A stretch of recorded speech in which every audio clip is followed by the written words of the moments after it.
चिमगाव तालुका कागल येथून एक दिलासादायक बातमी समोर येत आहे। संजय दादा मंडलिक यांच्या पाठपुराव्यामुळे देवळे गल्लीतील अंतर्गत रस्त्याच्या डांबरीकरणाच्या कामास अखेर सुरुवात झाली आहे। कोल्हापूर डिस्ट्रिक्ट प्लॅनिंग कमिटी अर्थात डीपीडीसीच्या माध्यमातून सुमारे 20 लाख रुपयांच्या निधीतून हे काम हाती घेण्यात आले आहे। अनेक वर्षांपासून या रस्त्याची दुर्वस्था झाली होती। पावसाळ्यात चिखल, खड्डे आणि साचलेले पाणी यामुळे नागरिकांना मोठ्या अडचणींना सामोरे जावे लागत होते। स्थानिक ग्रामस्थांच्या मागणीनंतर आणि सातत्यपूर्ण पाठपुराव्यानंतर अखेर या कामाचा शुभारंभ करण्यात आला।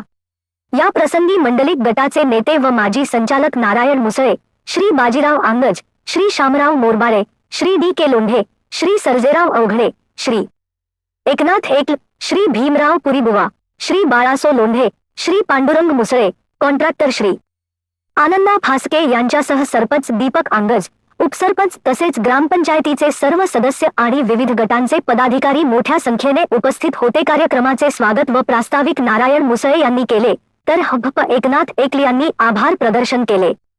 यावेळी गल्लीतील नागरिकांना गटर्स व रस्त्याच्या कामामध्ये कोणीही अडथळा न आणता सहकार्य करण्याचे आवाहन श्री विश्वास चौगुले यांनी केले। या डांबरीकरणामुळे परिसरातील वाहतूक अधिक सुरक्षित आणि सुलभ होणार असून नागरिकांनी समाधान व्यक्त केले आहे। तसेच काम दर्जेदार आणि वेळेत पूर्ण व्हावे अशी अपेक्षा व्यक्त करण्यात आली आहे। हीच होती चिमगावमधील एक महत्त्वाची विकासकामाची बातमी। पुढील अपडेटसाठी पाहत रहा MTB Marathi news. Media partner AC-P9 management director Sagar Patil, MTB news management director Abhinandan Puribuwa, Pradeep Avaghade.